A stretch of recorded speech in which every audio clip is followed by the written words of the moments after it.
We haven't had very many rainy days so far this fall, and tonight that lack of rainfall is adding up to fire danger. There have been a number of small brush fires in the state this week, and tonight there's concerns things could get worse. News 8's Bob Wilson is live in Hartford with the latest on this dangerous drought. Bob. Yeah, with near drought-like conditions, you can see leaves here very, very dry and brittle. And this is what we're talking about. The brush is the problem. Not the big trees, but things like this where you've got tall stalks of plants that just snap off. You can see how brittle it is. And that's the problem because it is so dry and there is a lack of water that even the smallest spark can set it off. And here's what you need to do to be able to protect your home and your area. It has been brush fire after grass fire around the state. 2 fires tonight, one on the New York border, another in East Haddam. It has been a month-long battle with dry ground and low humidity.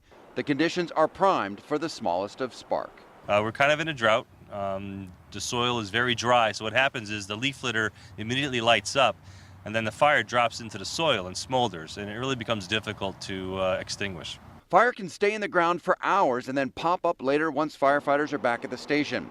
That's why it's important for you to be careful, especially with your gas-powered tools like chainsaws and leaf blowers. To be careful with outdoor burning. Flinging out a cigarette out the window is kind of a thing of days gone by, but occasionally that happens. But just be careful with your home chores during the weekend. In many towns, people rake their leaves to the side of the road and leave them here in the curb. That way the people can come and pick them up. However, you take a look at this. They've been either blown by a leaf blower or raked very, very dry. One tiny spark can ignite this pile. And the problem is it's right on the curb. Firefighters say when people come to park, they sometimes park over the leaves, and it doesn't take much to set off a big fire. Just being aware of where you're parking. When you park there, the catalytic converter is going to take a while to cool. So if you're parking over the leaves, it's a good chance the leaves will catch fire. And if you're parked there, your car's going to catch fire. The problem with the dry leaves is that most of the time they smolder a while underneath your car before bursting into flames.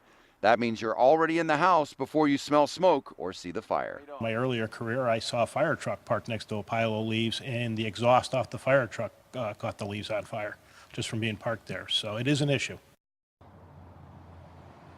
Now, if you think, oh, geez, well, I live in the city, I don't have this kind of brush around. It is everywhere. It can be as much as just in your backyard. They've already had one house have a car catch fire in their backyard when they dump some chimney coals outside. This stuff will catch very quickly. You just got to be careful. Whether you're city or country, it can affect you.